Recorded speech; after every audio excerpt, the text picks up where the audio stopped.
For daily Ask Reddit, r/Ask Reddit, what should teenagers these days really start paying attention to as they're about to turn 18?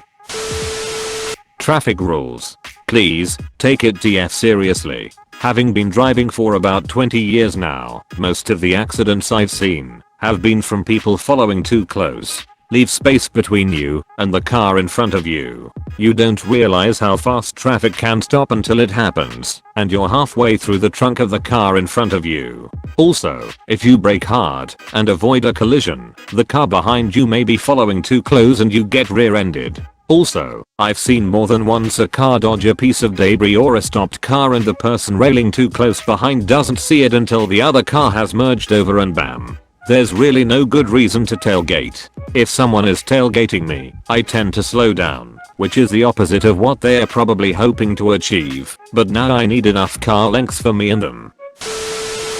Don't be afraid to make mistakes, but don't risk mistakes that will severely compromise the rest of your life. What I see, across cultures and countries, is an enormous pressure to be perfect, so high that no one can ever possibly meet the pressure. So, people make mistakes, as they should.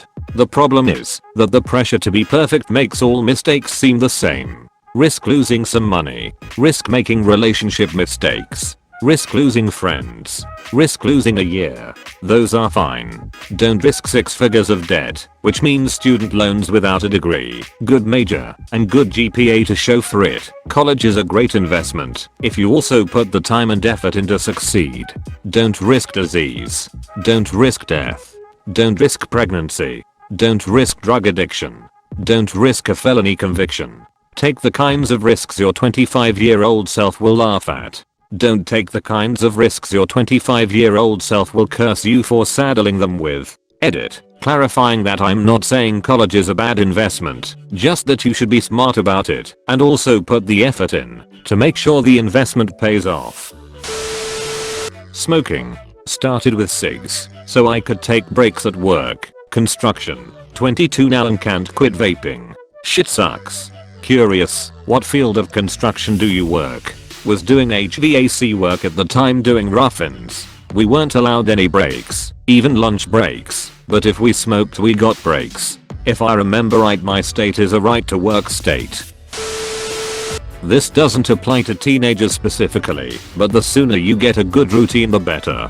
So I would say learn to take care of your teeth, and don't forget to floss. It's easy to look over flossing and not do it, but it's so important and future you will thank you. Edit. For anyone interested in learning proper technique for flossing. Be social, but remember friends will come and go. Don't invest in people that won't invest in you. Yep. Get ready for your friend circle to shrink by half or more. And that's okay, because your adult friends will be, hopefully, much healthier and happier for you than your teenage friends. Or get ready for it to shrink and disappear. Mayo. I guess that happened to me when I was like 17, though, so a bit earlier. Learn some basic cooking. Learn how to wash clothes, hang them up, do ironing, etc. You may be moving out soon, so practice the skills you will need. Imagine all the things you would have to do if mum and dad weren't around, then start practicing them. Draw up a budget. Look at how much to rent in the place you want to live. Add in food and electric, mobile phone and internet.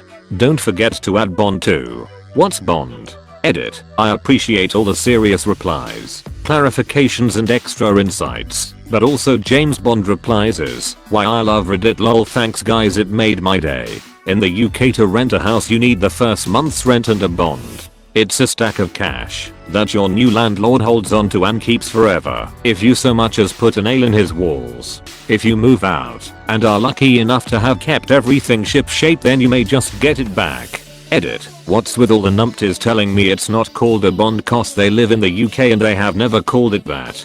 It's almost like there is more than one regional dialect in a country of 60 million people. Funny that, eh? Taxes, how to vote, how to write emails. I've had to teach several first years at my university how to do this. I get a lot of emails from customers at work. Trust me, plenty of people well over 30 don't know how to write emails. What are examples of what they do badly? I'm actually teaching email writing to middle schoolers next week. Some things off the top of my head. Tone, Be polite, use proper grammar, sentence structure, and capitalization. Word choice. I sometimes get emails that use slang terms and or acronyms that I've never heard of and have to look up. Industry specific terminology and acronyms are fine though, as long as the audience of your email would reasonably be aware of them. Formatting. Effectively using bullet points, bold/italics, hyperlinks, etc. can improve email communication by a lot. Questions. If possible, try to keep emails to a single question. That's not always possible, but if you have an important question that you need answered in an hour and a trivial question that doesn't have a deadline, it's better to ask the first question and save the trivial one for another time. If there are 3 questions buried in 6 or 7 paragraphs, I'm more likely to miss them than if you ask them at the same time in a numbered list at the bottom. Some people prefer to ask their questions in line and just bold them. Not my preference, but much better than hidden question marks. Oh, and use question marks when you ask a question. Listen to your desires and dreams. I'm 28. My goals and dreams now are vastly different than when I was 18. Listen to those changes. For a long time I kept chasing a dream, almost because I felt I owed it to my younger self. It's okay for your dreams to change as you age and your circumstances change. Who you are now will not be the same person you are at 23. And as you grow, listen to your internal monologue. Dreams and desire change. Grow with them. Piggybacking off of this, make sure there are some hobbies you really enjoy, and preferably some of which you can do alone/at home. Don't rely on other people for entertainment. Holy smokes, this. I grew up with a few really good friends. Since then we've all went our separate ways. We still keep in touch, but it took me a good 2.5 years to figure out how to keep myself entertained. I fished my whole life and played guitar for a lot of it. Stuff I've always done with other people though. I hated doing it alone for a while, but anymore it's my favorite thing to do.